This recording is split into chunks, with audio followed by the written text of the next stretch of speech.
태평로 한국이 그토록 두려워한 세상. 조선일보 조중식 국제부장. 한 전문가가 얼마 전 읽어보길 권한다는 쪽지와 함께 책 한 권을 보내왔다. 세일혁명과 미국 없는 세계라는 책이다. 2017년 1월 미국에서 출간됐고 한국에는 지난 1월 29일 번역본이 나왔다. 2년 전 쓴 책인데 지금의 상황을 쪽집게처럼 전망한 것에 놀랐다. 놀란 사람이 나만이 아니었던 모양이다. 저녁 자리에 동석한 한 사람이 이 책 얘기를 꺼내더니 한국의 앞날이 걱정이다라고 했다. 저자는 지금 세계는 한국이 그토록 두려워하는 과거로 돌아가고 있다고 했다. 미국이 손을 떼는 동북아에서 한국은 무태에서 한 번도 이겨본 적이 없는 중국과 바다에서 한국보다 월등히 뛰어난 일본 사이에 끼게 된다는 것이다. 책의 요지는 이렇다. 미국은 지금 스스로 구축한 세계 안전보장 체제와 자유무역 질서를 적극적으로 허물고 있다. 미국이 구축한 안보체제는 구소련 견제와 중동에서 미국에 이르는 석유 수송로 안전을 위한 것이었다. 이를 위해 동맹국들의 미국의 시장을 내주고 경제적으로 회유하는 자유무역 질서를 만들었다. 미국은 이제 그럴 필요가 없어졌다. 2010년대 중반 석유를 함유한 세일청을 고압의 물과 모래로 파쇄해 석유를 뽑아내는 세일혁명에 성공해 에너지 자립에 성공했기 때문이다.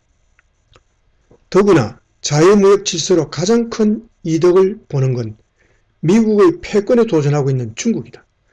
더 이상 일방적인 미국 시장 접근을 허용할 이유가 없다. 미국이 유럽, 중동, 동북아에서 발을 빼면 각 지역에서는 상당 기간 혼란이 불가피하다.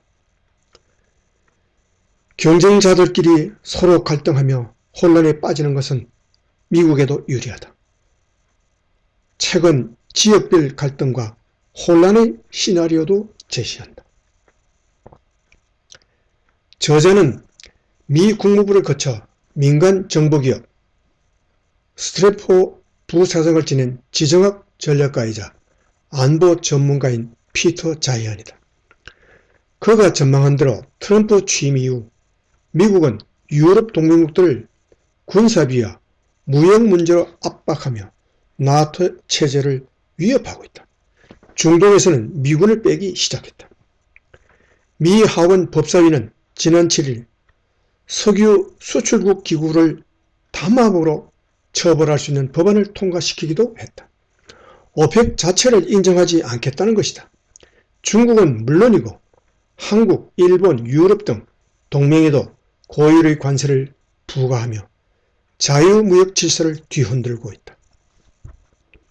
독일 앙겔라 메르켈 총리는 이런 변화를 지켜보며 지난 16일 이제 우리는 갈라서야 하는가? 모든 나라는 각자의 최선인 것을 찾아야 하는 시기인가라는 질문이 던졌다고 했다. 문제는 미국이 허물고 있는 기존 국제 질서는 지난 70년간 한국의 성공을 가능케 만든 환경이라는 점이다.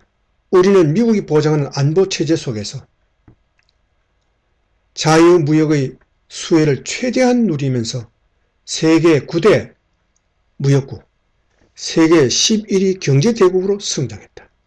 그런데 미국 전문가들조차 오는 27, 28일 베트남에서 열리는 2차 미북 정상회담에서 미국이 북핵 동결과 미국 본토를 위협하는 대륙간 탄도미사일 역량 제거를 목표로 하는 게 아닌지 의심한다.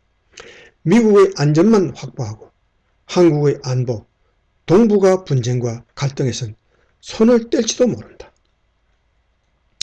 이런 상황에서 우리는 갖고 있는 자선마저 내다 버리고 있다. 중동에서 가장 먼 세계 석유 공급망의 끄트머리에 있으면서도 탈원전을 내세우며 석유 자원에 더 의존할 수밖에 없는 에너지 정책을 고집한다. 일본과의 관계는 미국이 빠지면 회복 불능일 상황으로 만들어가고 있다. 다가가는 상대는 핵을 들고 위협하는 북한 정도다. 과연 이렇게 해도 되는 것일까? 새 국제 질서 속에서 생존할 수 있는 길인가? 출처 조선닷컴